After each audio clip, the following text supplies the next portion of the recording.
Et voilà, cet entretien enregistré avec Édouard Philippe à l'hôtel de ville du Havre. On reviendra à ce qu'il dit de la stratégie de Trump. On reviendra aussi et surtout évidemment à l'attentat islamiste à Mulhouse. Mais d'abord, merci Guillaume Roquette de remplacer Luc Ferry sur ce plateau. Merci à vous d'être aussi avec nous, Daniel Cohn-Bendit. On va tout de suite se rendre en Allemagne puisque l'actualité la plus chaude se trouve là. C'est la poussée très spectaculaire de l'AfD. Vous y êtes, Magali Barthès, en l'occurrence dans le camp de l'autre vainqueur, la CDU.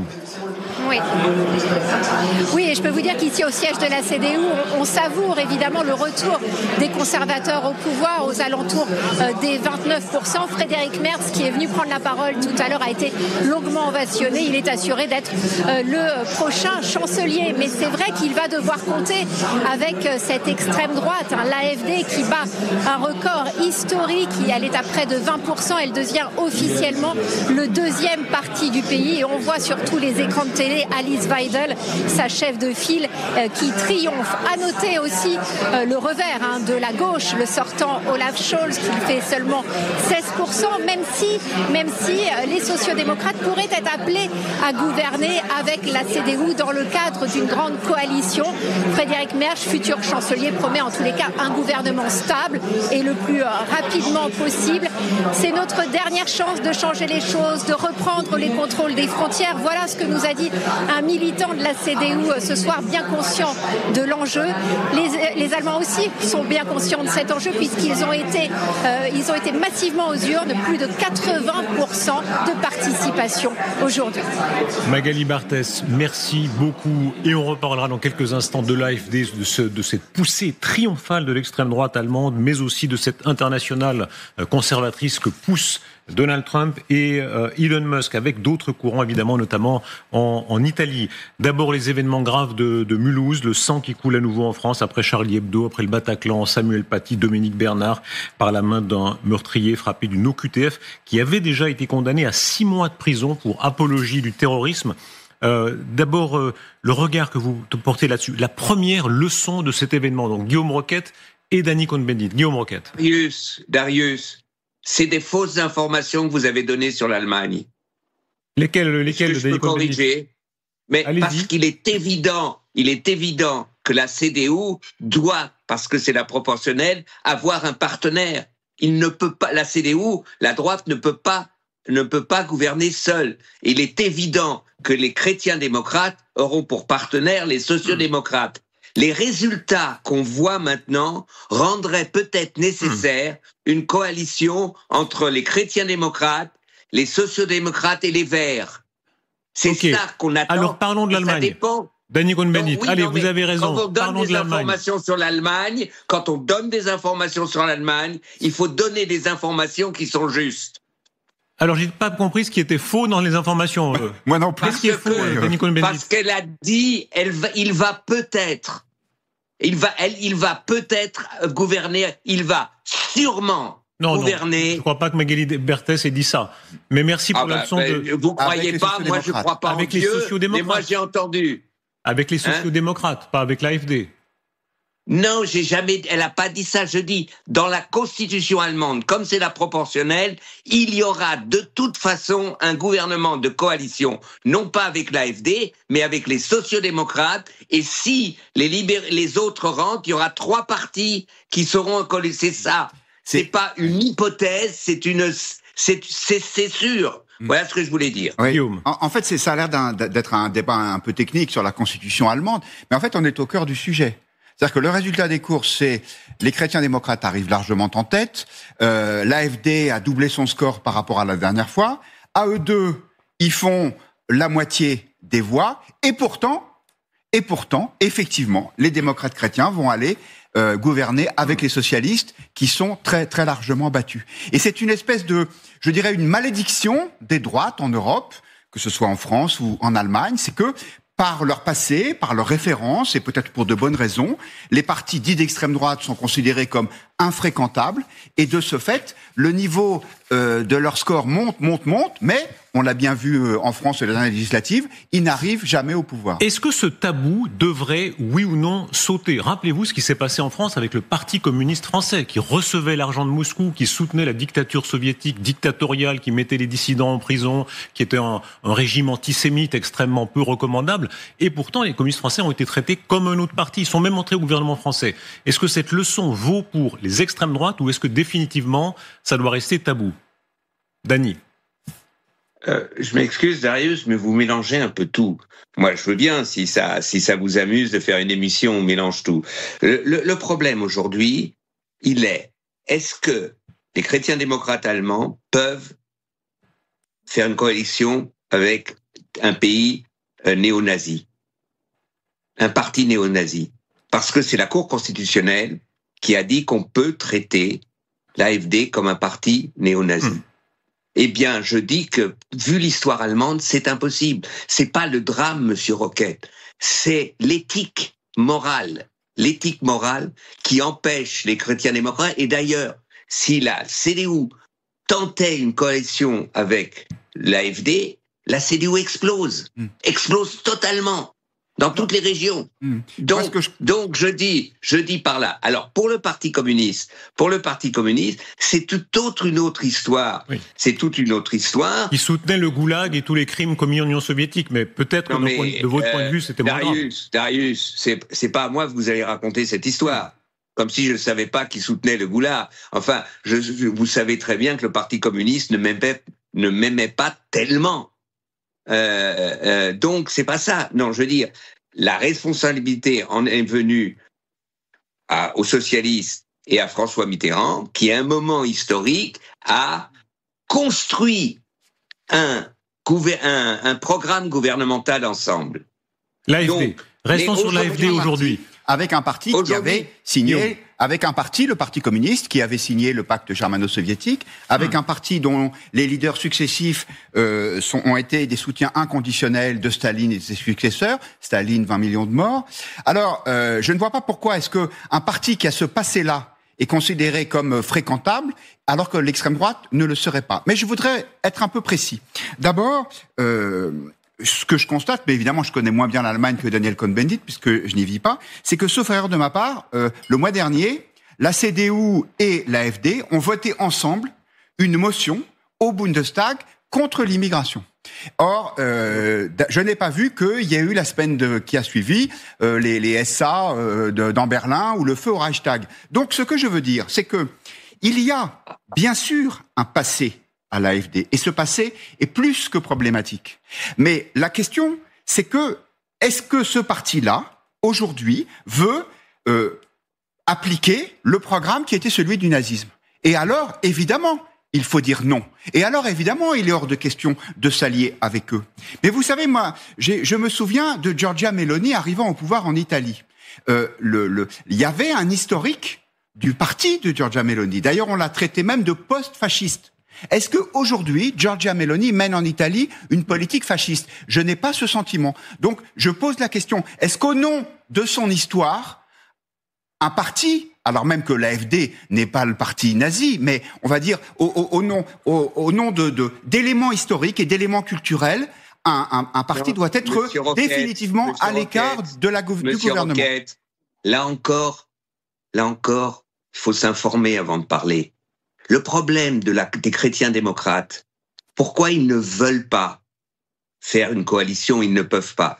Parce que le parti de l'AfD, c'est pas sur le programme du passé. Ce qu'ils disent sur le passé, c'est un problème éthique, mais c'est pas ça.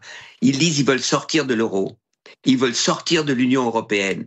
Ils sont d'accord avec Musk. Ils ont eu le soutien de Musk. Et Monsieur Merz a dit, tout ce que représente l'AfD aujourd'hui, la politique qu'elle propose est contraire à notre politique. C'est pour cela. Donc, écoutez, je prends la défense de Monsieur Merz. Oui, Monsieur Merz, c'est pas moi. C'est pour ça que je souris. Oui, non, mais c'est pas moi. Je vous dis simplement ce qu'il dit. Aujourd'hui, il n'y a aucune possibilité de faire un programme commun un programme commun de gouvernement entre les chrétiens démocrates et l'AfD. C'est pour cela qu'il ne peut pas y avoir de coalition. Mais je constate cela et je me mets à la place de l'électeur allemand qui a voté pour la CDU et qui a voté pour l'AfD, avec ce que nous disent tous les sondages, parce que même si je ne travaille pas, je lis un peu la presse, tous les sondages nous expliquent que dans l'électorat de droite, que ce soit la CDU ou l'AfD, c'est l'immigration qui est arrivée en tête des préoccupations. Je vais terminer ma phrase, s'il vous plaît. Je vous en remercie beaucoup. Et donc, et d'ailleurs, pourquoi est-ce que M. Merz fait un aussi bon score ? Parce qu'il a pris l'exact contre-pied d'Angela Merkel, qui avait eu une politique folle d'immigration sans contrôle. Vous vous souvenez de ses déclarations en 2015 ? Nous y arriverons. Moyennant quoi, il y a eu une entrée massive de migrants, notamment syriens. Et aujourd'hui, la population allemande, dans une grande proportion, se révolte contre ça. Et donc, pourquoi est-ce qu'il ne pourrait pas y avoir... Et je termine là, ça sera ma dernière phrase. Laissez finir, Dany, je vous laisse répondre. Pourquoi ne pourrait-il pas y avoir peut-être pas une coalition si ça n'est pas possible, mais en tout cas, un accord sur une politique d'immigration beaucoup plus franche, beaucoup plus stricte, beaucoup plus limitée en Allemagne, parce que c'est ça que demande une majorité d'électeurs. D'abord, 67% de l'électorat des chrétiens démocrates est contre une coalition, un accord avec l'extrême droite. 67%. Vous avez compris ? Vous avez compris ? Et deuxièmement, M. Merz a fait un mauvais score. Il n'a gagné que 4,5%. Au début de la campagne, il était à 34%. Il atterrit à 29%.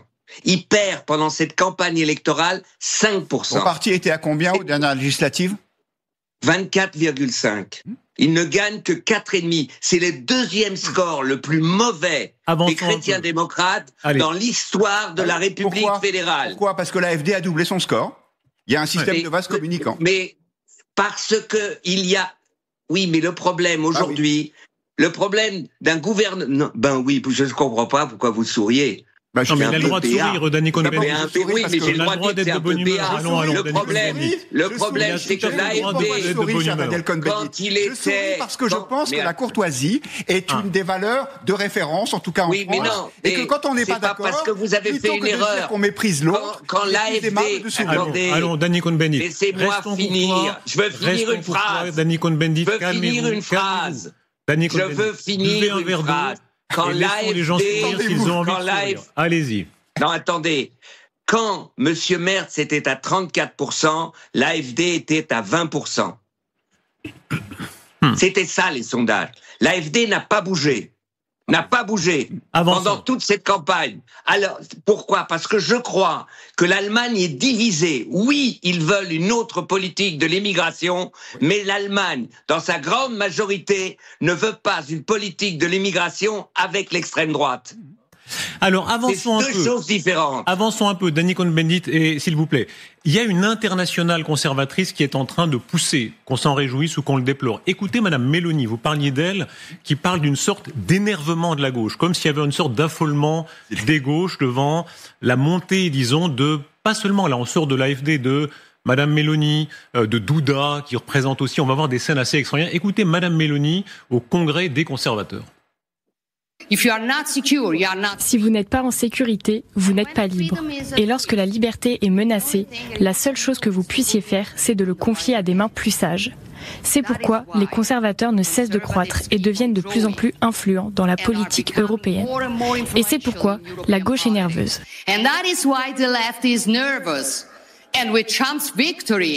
Et avec la victoire de Trump, leur irritation s'est transformée en hystérie. Non seulement parce que les conservateurs gagnent, mais aussi parce qu'ils collaborent désormais à l'échelle mondiale.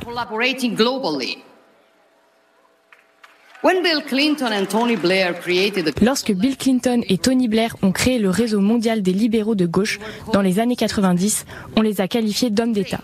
Aujourd'hui, lorsque Trump, Meloni, Milley ou peut-être Modi parlent, ils sont considérés comme une menace pour la démocratie. C'est le double standard de la gauche. This is the left's double standard. Voilà. On reparlera de cette internationale et de ce qu'elle représente. Est-ce que on peut répondre ? Alors, un mot là-dessus. On peut répondre à Mme Meloni ? Oui, on peut répondre. Le problème aujourd'hui, c'est pas les conservateurs.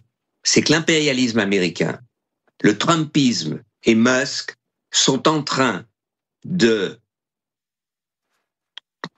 déconstruire les bases de la démocratie. Quand je vois ce qui se passe, je vous donne un exemple du Trumpisme. Le maire de New York, est accusé de malfaçon. Les procureurs, ce sont 2 femmes, sont des républicaines. Le ministère de la Justice de M. Trump a proposé un deal au maire M. Brown, démocrate qui n'est plus démocrate, de New York. On gèle toutes les accusations contre vous si vous ne protestez pas quand on va faire des razzias pour vider des émigrés.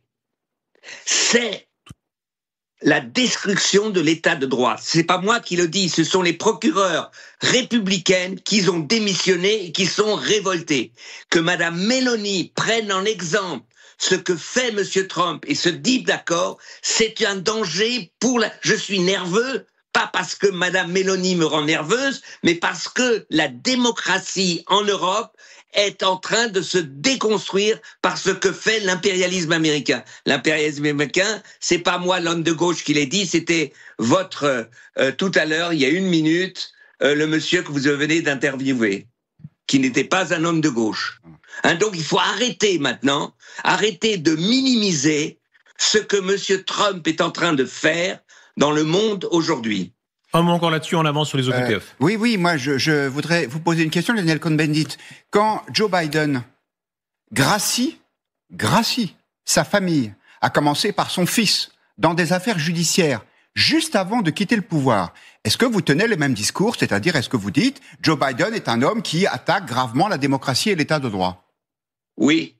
Eh ben voilà, c'est bien la preuve que c'est pas Trump. Il y a aux États-Unis une dimension politique de la justice qui n'est pas dans nos mœurs, mais vous savez qu'aux États-Unis les procureurs sont élus et donc la justice, et peut-être que la France pourrait s'en inspirer, à mon avis ce serait une bonne chose, la justice aux États-Unis, elle écoute ce que pense le peuple, elle écoute ce que pensent les électeurs. Effectivement c'est un peu brutal et j'ai fait un peu d'études de droit, ça me choque, mais je pense que c'est simplement une autre façon de voir les choses que nous. On va avancer. Non, mais là, Monsieur Roquette, on va avancer. Pour renverser les choses, Monsieur Roquette, pour renverser les choses, la justice proteste contre ce que fait Trump.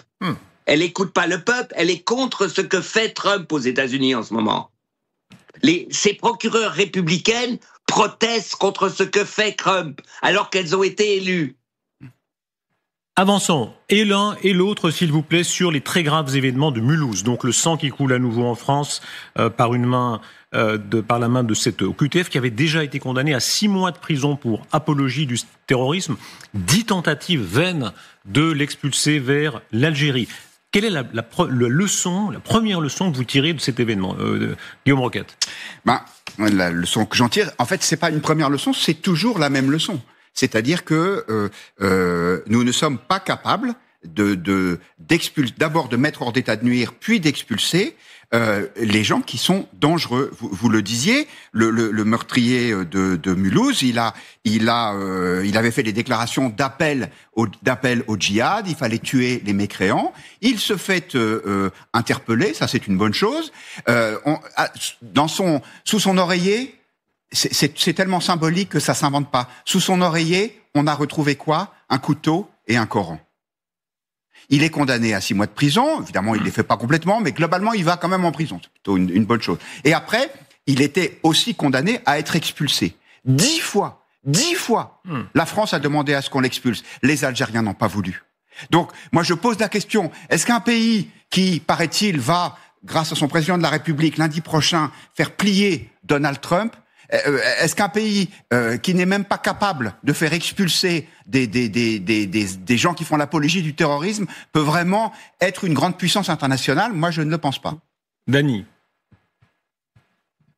Moi, j'ai pas. Enfin, là encore, je dois être un peu à côté de la plage. Je comprends pas. Monsieur Retailleau est ministre de l'Intérieur depuis combien de temps? Depuis le premier gouvernement Barnier, donc ça fait plus de 6 mois. Pourquoi il n'a pas pu expulser cet homme? Parce que la justice lui a interdit. Parce que non, parce que l'Algérie ne l'a pas repris. Parce que l'Algérie, c'est pas la justice qui lui interdit. Vous voyez, il faut dire les choses comme elles sont. Vous avez raison. Vous avez raison. Oui. La justice, c'était pour la demande d'expulsion précédente. Mais ça, comme il y en a quasiment tous les jours, on confond un petit peu. Où là, oui, mais vous confondez. Mais moi, je confonds pas. Algérien qui appelait à la violence, que Bruno Retailleau a voulu expulser. Monsieur Roquette, j'ai raison. Oui, mais là, c'est pas ça. Le problème qu'ont tous les pays, l'Allemagne, même l'Italie, tous les pays, c'est de ne pas pouvoir expulser quand les pays, par exemple l'Algérie ou d'autres, ne reprennent pas les ressortissants. Et pour l'instant, il y a un bras de fer, et là je suis pour le bras de fer, comment faire plier l'Algérie. Mais ne disons pas donc que c'est la justice, c'est le problème aujourd'hui que...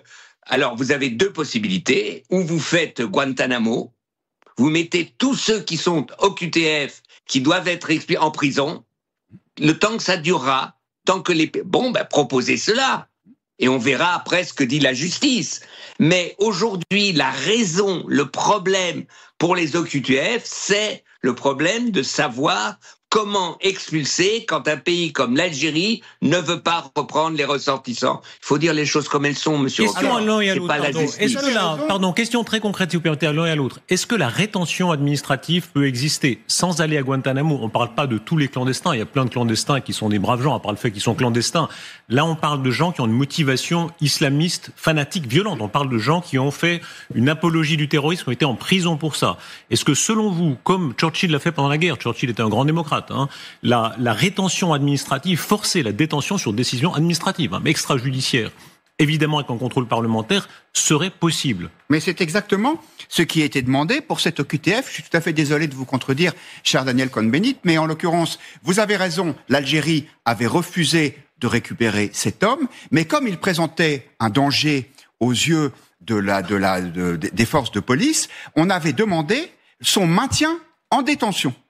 Et qui a refusé ? La justice française. Pas l'Algérie, monsieur Cohn-Bendit, pas le président Tebboune, pas le Parlement, ni le FLN. Non, la justice française ne l'avait pas autorisé. Et du coup, cet homme était dans la nature et il a tué. Et donc, vous avez raison, il n'y a pas que la justice française qui est responsable. Il y a aussi une loi qu'il faudrait changer et durcir. Pour autant qu'on puisse le faire, puisque malheureusement, nous sommes sous l'impérium de la législation européenne qui fait que nous sommes très peu libres de nos mouvements. Mais il y a la justice et il y a aussi effectivement l'Algérie qui refuse de reprendre ses OQTF, comme elle avait refusé de prendre la meurtrière de la petite Lola, 12 ans.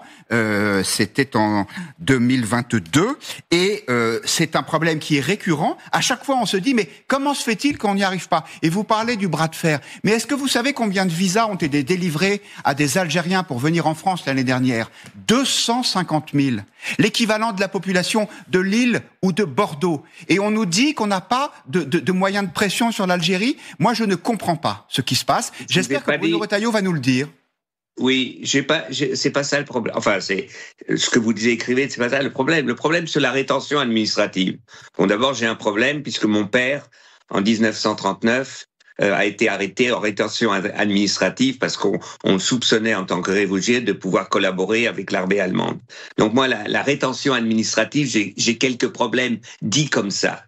Mais deuxièmement, la rétention administrative, monsieur Darius, c'est combien de temps ? Le problème, il est là pour la justice. Combien de temps ?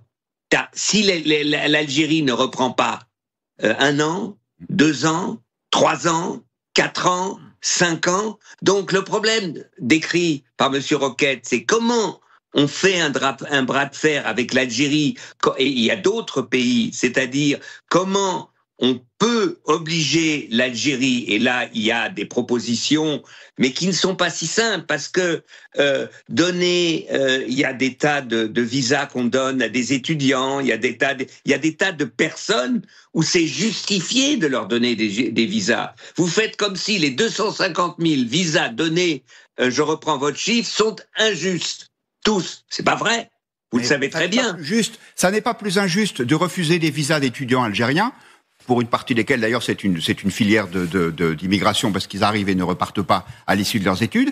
Et pourquoi ce serait pas juste de vouloir expulser un homme qui non seulement est clandestin, parce que ça on l'a pas encore dit, c'est que cet homme faisait l'objet d'une OQTF. Pourquoi ? Parce que il était en France depuis plus de 10 ans, alors qu'il n'avait pas à y être. Donc moi j'expliquerai très tranquillement au gouvernement algérien, écoutez, bien sûr c'est un peu injuste de bloquer tous les gens qui veulent venir chez nous en venant de chez vous, mais il est aussi injuste et dangereux pour le peuple français que vous ne repreniez pas vos OQTF. Il me semble que ce discours-là peut être audible chez des gens raisonnables. Et Monsieur Trump, dont vous avez dit tout le mal que vous pensiez au début de l'émission, lui, vous dites pas de mal. Vous dites pas de mal de Trump. Ah bon ? Vous dites pas de mal de Trump. C'est votre tasse de thé. Je vais terminer. C'est votre tasse de thé. Vous êtes d'accord avec lui. Vous êtes d'accord avec lui. Je ne dis pas. Vous êtes d'accord avec lui. Je ne dis Dany, pas. laissez finir Guillaume Roquette. Je ne dis pas du mal de Trump lorsqu'il, lui, pour le coup, met en place des vrais bras de fer, par exemple avec la Colombie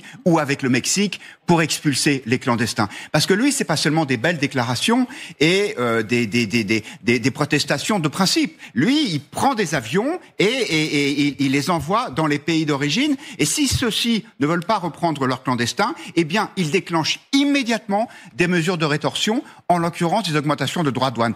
Pourquoi est-ce que nous ne faisons pas ça avec l'Algérie ? Je ne comprends pas. Non. Les augmentations de droits de douane contre l'Europe, etc., ça n'a rien à voir avec l'immigration. Les augmentations de droits de douane 15%, puis 29%. Non, mais la Colombie, c'est un petit problème. Les augmentations des droits de douane avec le Mexique, ce n'est pas à cause de l'immigration. Les augmentations de droits de douane avec le Canada, ce n'est pas à cause de l'immigration. C'est parce que il y a aujourd'hui une politique qui va toucher l'Europe, qui va toucher la France. Quand il va mettre 25% de droits de douane sur les belles voitures françaises ou européennes construites par des milliers et des milliers d'émigrés qui sont sur les chaînes de montage, eh bien on va voir comment la France, comment l'Europe va réagir. Non, arrêtez de me raconter des petites histoires sur Monsieur Trump. Monsieur Trump... Je vous incite à voir les reportages de la télévision américaine à la frontière mexicaine, de voir comment le Mexique a considérablement renforcé la protection des frontières, a multiplié les gardes-frontières de façon à ce que les migrants ne puissent plus passer aux États-Unis. Vous avez le droit de penser que tout ça n'a rien à voir avec les menaces de Monsieur Trump sur les droits de douane. Moi, je ne le pense pas, et je ne suis pas seul à dire qu'il y a évidemment un lien entre cette politique sécuritaire du Mexique et les droits de douane. Mais la politique sécuritaire du Mexique, les droits de douane, prenons l'exemple. Alors, je prends le Canada. Alors, expliquez-moi. Les droits de douane, le Canada, c'est pour les migrations. Vous venez de me parler du Mexique. Je vois que maintenant vous... Non, je dis parce que le Mexique, il y a l'industrie automobile, en fait, qui a été délocalisée, entre autres l'industrie automobile européenne, qui est produite au Mexique. C'est ça qu'il veut arrêter. L'immigration est un épiphénomène. Et bon, c'est vrai, les gens, je sais pas, on verra, les résultats ne passent pas, mais il s'agit d'autre chose. Il y a deux choses. Il y a ceux qui sont aux États-Unis, ceux qui travaillent aux États-Unis, ceux qui ont un travail aux États-Unis, ceux qui vivent depuis des années aux États-Unis, qui ne sont pas des criminels, qui ne sont pas des assassins, qui font vivre l'économie américaine. Ceux-là sont visés par Trump. Et ça n'a rien à voir avec les OQTF dont on parle ici. Dany et Guillaume, on va progresser puisque vous parlez de Trump et son effet sur l'Europe, sur la France, sur l'Ukraine. C'est l'actualité des heures qui viennent. En vol pour les États-Unis, puisqu'il est déjà dans l'avion. L'avion doit être en train de survoler l'Atlantique, j'imagine. En vol pour les États-Unis, donc Emmanuel Macron se dit engagé, je cite, pour que la sécurité des Européens sorte confortée des négociations. J'aimerais votre regard là-dessus. Tout à l'heure, sur notre antenne, Édouard Philippe avait un commentaire qui résonnait presque comme un éloge, ou en tout cas un éloge mesuré de Trump. Il disait Trump n'est pas un idiot, ceux qui disent ça se trompent, Trump veut décoller la Russie de la Chine. On peut être en désaccord, mais il a une stratégie. Est-ce que vous partagez cela, que Trump, contrairement à ce qu'on dit parfois, n'est pas simplement une espèce de cas psychiatrique ou idéologique, pas du tout. Il dit qu'il y a une forme de stratégie, bonne ou mauvaise. Votre regard là-dessus ? Moi, je pense que effectivement, Donald Trump a raison. D'abord, il a raison de considérer, comme d'ailleurs ses prédécesseurs, ça n'est pas inédit chez les présidents américains, que le vrai danger pour les États-Unis, ça n'est pas la Russie, c'est la Chine.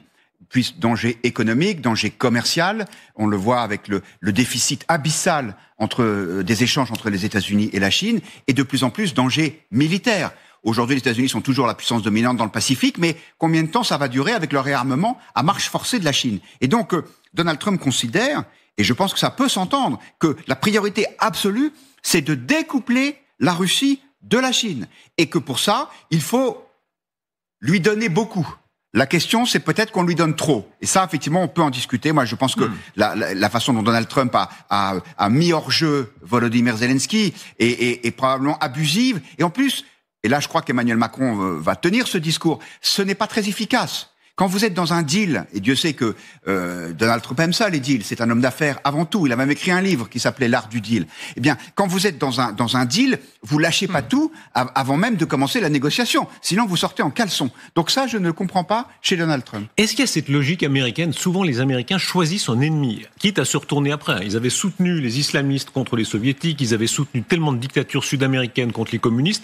Est-ce qu'au fond, au-delà de Trump, ils ont choisi, c'est-à-dire qu'ils se disent notre ennemi historique maintenant, c'est la Chine, le reste vient après? Alors, oui, je pense que les États-Unis sont une puissance impériale. C'est-à-dire qu'ils considèrent que leur influence ne doit pas s'arrêter à leurs frontières. Alors, ça n'est pas une influence territoriale, encore que Trump voudrait, paraît-il, récupérer le Groenland, même si j'y crois pas trop. Mais effectivement, il y a cette idée que, comme ils sont une grande puissance, ils ne s'adressent qu'aux grandes puissances. Et la plus facile à localiser, c'est l'adversaire potentiel. Et ensuite, on peut changer d'adversaire. Mais ça, c'est le pragmatisme américain. Les Américains sont pas des idéologues. Je veux dire, ils se battaient contre le communisme parce qu'effectivement, c'était contraire à leurs convictions, mais aussi parce que ils voyaient que partout dans le monde, du Vietnam à la Corée, les communistes progressaient au détriment des régimes qui leur étaient favorables. Et quand il faut changer d'ennemi, on change d'ennemi. On va retrouver Danny Cohn-Bendit, il y a une petite rupture de faisceau, c'est pour ça qu'il ne peut pas répondre, mais il va répondre dès qu'on va le rétablir. La parole. Il risquerait de me le reprocher. Mais là, est-ce que ça veut dire qu'au fond, Trump peut être encore un ami? Est-ce qu'il est le défenseur du monde libre? Il y avait cette vieille idée que Reagan, Bush, etc., on les aime pas, Obama, ils sont fiables, ils sont pas fiables, mais à l'arrivée, quand même, ils sont les défenseurs du monde libre. Je peux pas répondre à cette question. Je ne le peux plus. J'avais peu de doutes. J'avais été très choqué, comme tous les gens qui sont des démocrates, par l'assaut du Capitole. Mais Trump avait été réélu dans une campagne à la loyale, sans aucune contestation possible.